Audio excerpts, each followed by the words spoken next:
GeM TV நேயர்களுக்கு அன்பு வணக்கங்களை கூறிக்கொண்டு விநாயகப் பெருமானை வணங்கி இன்றைய நாளிலே ஒரு அருமையான விஷயத்தை பார்க்க இருக்கின்றோம்.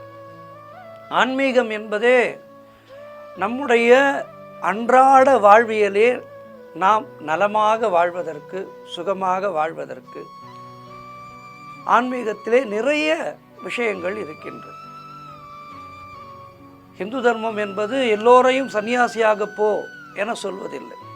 விவேகானந்தர் சொன்னார், என்னிடம் 100 இளைஞர்களை கொடுங்கள், நான் நம்முடைய பாரத நாட்டை ஒரு மிகப்பெரிய நாடாக மாற்றி காட்டுகின்றேன் என்று சொன்னார்.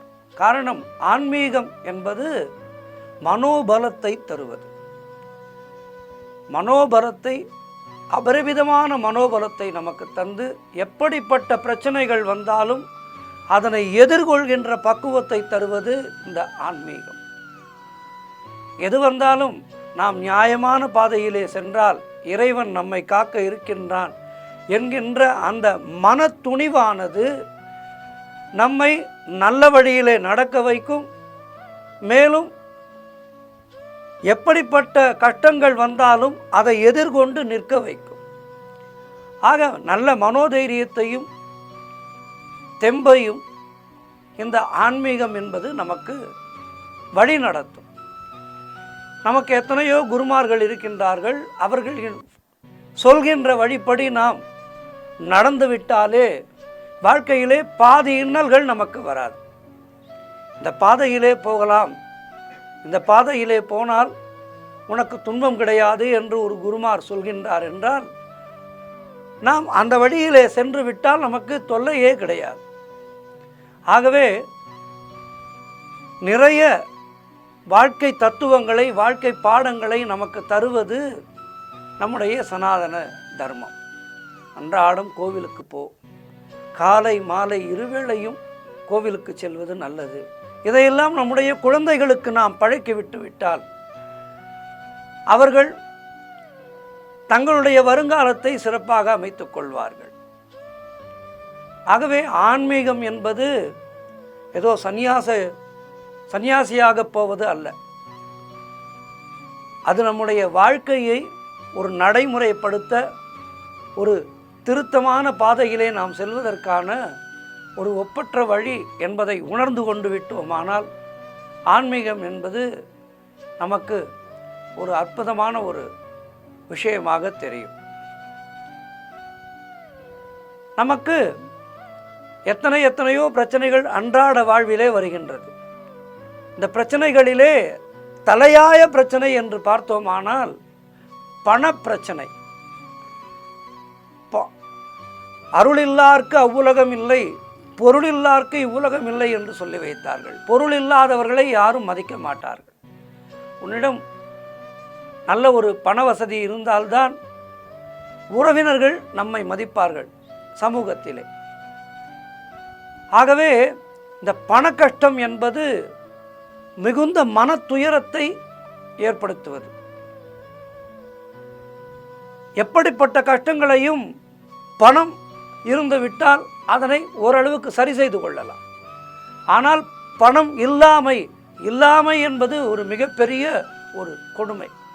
அதனால்தான் அபிராமி எந்ததியிலே இல்லாமை சொல்லி ஒருவர்தம்பால் சென்று இழிவுபட்டு நில்லாமை நெஞ்சில் நினைகுவிரேல் என்று பாடுகின்றார்.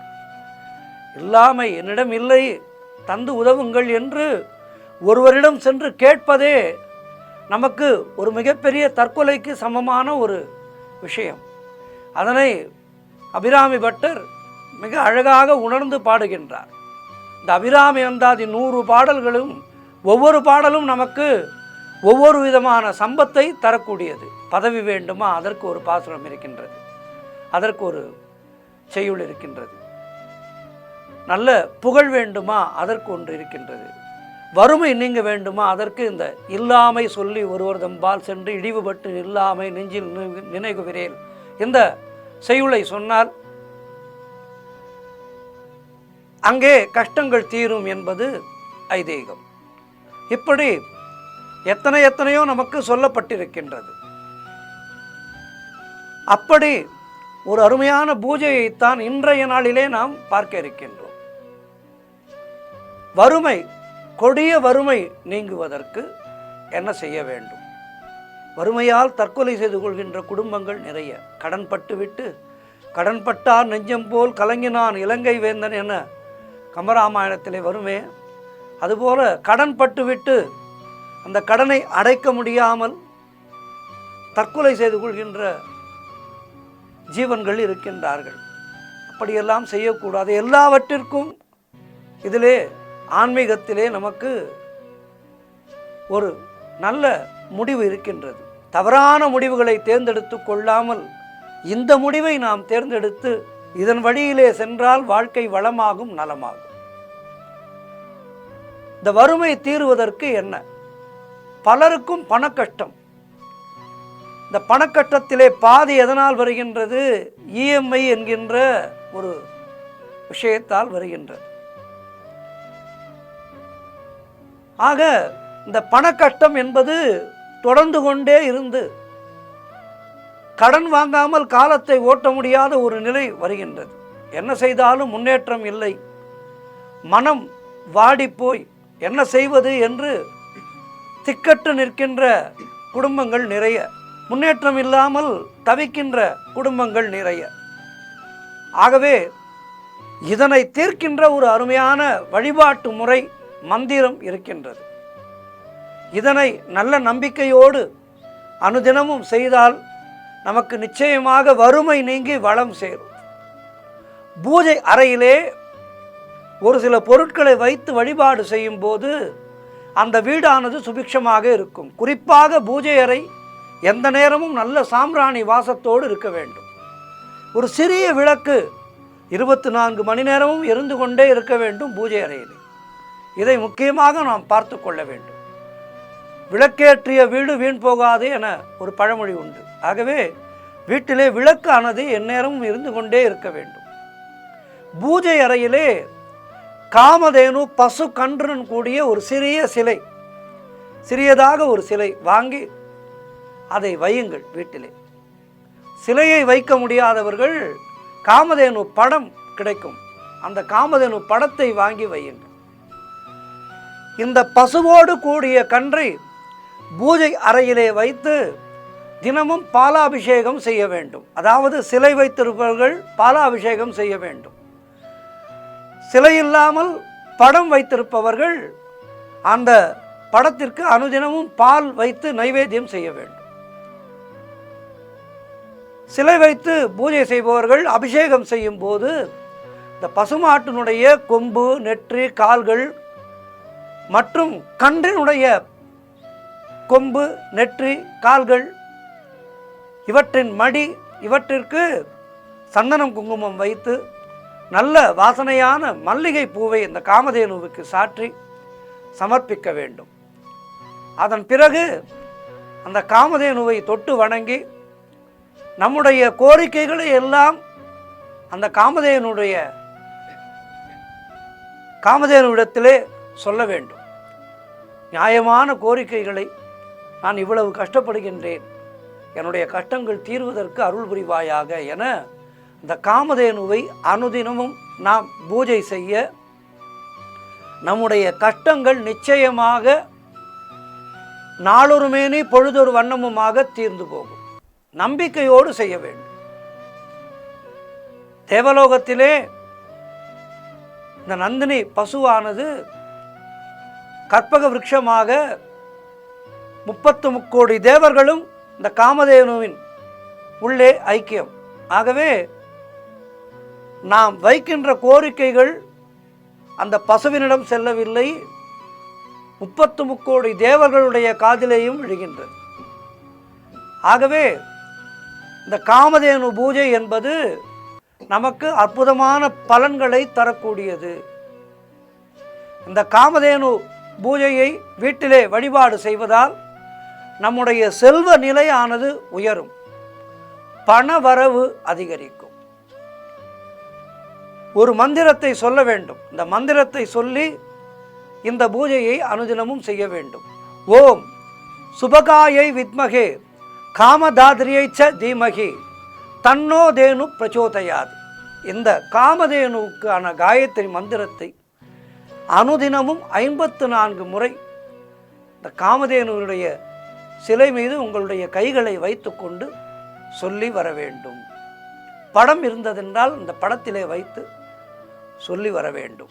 பூஜையை துவங்குவதற்கு முன் காமதேனுடைய படம் வைத்து பூஜை செய்வதாக இருந்தால் பூஜை செய்வதற்கு முன்பாக அந்த படத்தை நன்கு சுத்தம் செய்து முழுவதும் சந்தன குங்கும பொட்டு வைத்து அதை மாட்டிவிட்டு நல்ல மல்லிகை சரத்தினாலே அந்த படத்தை அலங்காரம் செய்து வைக்க வேண்டும். அல்லது காமதேனு சிலையை வைத்து பூஜை செய்கின்றீர்கள் என்றால் அந்த காமதேனு சிலைக்கு அழகாக அபிஷேகங்கள் செய்து அதனை நன்றாக ஒரு பீடத்திலே வைத்து பூஜையை செய்ய வேண்டும். இந்த பூஜையை தொடர்ந்து செய்து வர நமக்கு நிச்சயமாக பணக்கட்டம் என்பது தீர்ந்து அந்த இல்லத்திலே சுபிக்ஷம் நிச்சயமாக இருக்கும். இந்த காமதேனு பூஜை என்பது ஒரு அருமையான பணம் வருவதற்கான பரிகாரம். நமக்கு மாட மாளிகைகளோ கூட கோபுரமோ தேவையில்லை. நிம்மதியான வாழ்க்கை வாழ்வதற்கு, அன்றாட வாழ்விலே கஷ்டமில்லாமல் வாழ்வதற்கு எந்நேரமும் வீட்டிலே அரிசி நிறைந்து இருக்க வேண்டும், பருப்பு நிறைந்து இருக்க வேண்டும், மளிகை சாமான்கள் நிறைந்து இருக்க வேண்டும். இல்லத்திலே இல்லாமை என்பது இல்லாமல் இருக்க வேண்டும். அந்த முக்கியமான விஷயங்களை நமக்கு தருவதற்கு காமதேனு தயாராக இருக்கின்றார். நாம் இந்த பூஜையை அனுதினம் செய்வதன் மூலம் காமதேனுடைய கருணையையும் 33 கோடி தேவர்களுடைய கருணையையும் மகாலட்சுமியினுடைய கருணையையும், மகாலட்சுமியின் கருணை கிடைத்துவிட்டால் மகாவிஷ்ணுவனுடைய கருணை நமக்கு வந்துவிடும். ஆகவே இந்த காமதேனு பூஜையை அனுதினமும் செய்து காலையோ மாலையோ, காலை செய்கின்ற காலை வேளையிலே பூஜை செய்வதாக இருந்தால் ஒரு 6 மணி 6லிருந்து 7 மணிக்குள்ளாக பூஜை செய்வது என்பது நலம். அதேபோல் மாலையிலே பூஜை செய்வதாக இருந்தால் பொழுது சாய்வதற்குள், அந்தி சாய்வதற்குள் பூஜை செய்ய வேண்டும். இதிலே உங்களுக்கு சரியான நேரத்தை நீங்களே தேர்ந்தெடுத்து கொண்டு இந்த பூஜையை செய்யும் போது மனதை வேறு எங்கும் அலைபாய விடாமல் பூஜையை அந்த ஒன்றிலே குறியாக இருந்து பூஜையை நல்லபடியாக செய்யுங்கள். இந்த பூஜை செய்வதற்கு ஒரு 20 நிமிடங்கள் தான் ஆகும். 20 நிமிடங்கள் இருந்து அரை மணி நேரம். இந்த பூஜையை செய்வதற்கு முன்பாக விநாயகப் பெருமானை வேண்டிக் கொள்ளுங்கள், முருகப்பெருமானை வேண்டிக் கொள்ளுங்கள், குறிப்பாக உங்களுடைய குலதெய்வத்தை வேண்டிக் கொள்ளுங்கள். குலதெய்வத்தினுடைய அனுகிரகம் இருந்தால்தான் நமக்கு மற்ற தெய்வங்களுடைய அனுகிரகம் கிடைக்கும். ஆகவே குலதெய்வத்தை மனதிலே நினைத்து கொண்டு, குலதெய்வமே, நான் இந்த பூஜையை என்ன காரணத்துக்காக செய்கின்றேன், குழந்தைக்கு ஃபீஸ் கட்ட வேண்டும், பணம் வேண்டும், அல்லது வீட்டில் ஏதேனும் சுபகாரியம் செய்ய வேண்டும், பணம் வேண்டும். உங்களுக்கு பணம் முக்கியமான தேவை, அது நியாயமான காரியமாக இருக்கும். அந்த நியாயமான விஷயத்திற்கு நான் பூஜை செய்கின்றேன், பணம் வருவதற்கு எனக்கு அருள் புரிவாயாக என்று மனதார வேண்டிக் கொண்டு இந்த பூஜையை செய்யுங்கள். நிச்சயமாக உங்களுடைய இல்லத்திலே அஷ்டலக்ஷ்மிகளுடைய கருணை கடாட்சம் வந்து சேரும். இதில் எந்த விதமான ஐயமும் இல்லை. மகாலட்சுமி தாயாரை நன்றாக வணங்கிக் கொள்ளுங்கள். வணங்கிக் கொண்டு இந்த பூஜையை செய்யுங்கள். இந்த பூஜையை செய்ய செய்ய அந்த வீட்டிலே லக்ஷ்மி கடாட்சம் பெருகும். இல்லாமை என்பது இல்லாமல் போகும். வீட்டிலே எல்லாமே நிறைந்து இருக்கும். நிறை செல்வம், நிறை வாழ்வு பெற்று வளமாக வாழ்வீர்கள். ஆகவே இந்த காமதேனு பூஜை என்பது நம்முடைய கர்ம வினைகளை தீர்த்து நமக்கு பண வரவை அதிகம் செய்கின்ற பூஜை.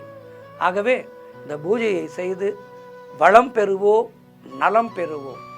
இல்லாமை என்பதே இல்லாமல் போகும். நன்றி, வணக்கம்.